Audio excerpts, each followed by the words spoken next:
way it works in most conditions, let's just say a cold. We have a very, low grade cold. You got some sniffles. You're not feeling perfect, but you can get through the day. Or you have a very severe cold where you have huge amounts of congestion, maybe a little bit of challenge in breathing. You feel just totally miserable, and you have no desire to do much of anything but roll over and hide under the covers. And that is how most medical conditions work. They work on a continuum of going from, a low level of that to a high level. We have, a stage 1 cancer through a stage 4 cancer.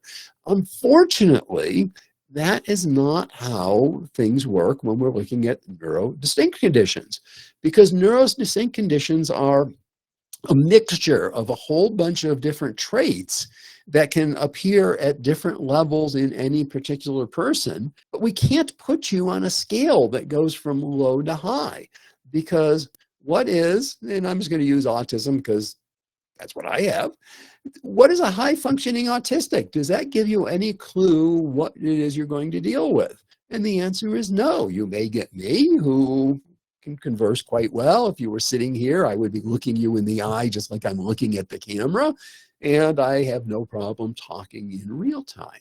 Now, I certainly do have plenty of challenges. When we look in the bottom here, those 3 charts, and I know you can't read the little tiny words around each one of those charts, but I'll tell you what they are. And let's just take and focus in on the communication, the left-hand one. And when you look at the communication, the way you interpret all of them is the more blue underneath a particular area, the more challenged that particular area is, the less blue, the easier that area is. So when you look in the communication one, well, I've been talking to you now for, half an hour-ish or so. So you would probably say my communication abilities are relatively strong.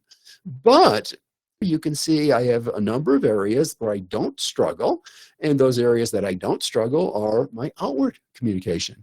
But I have a number of areas that I struggle a huge amount in, and that's my inward communication.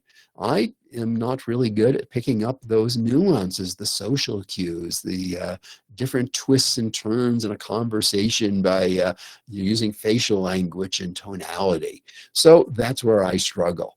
And that is why it makes it so hard to understand, because it's not high or low ADHD or autism or dyslexia. It's a combination of different traits at different intensities, and every individual is going to show a different mix.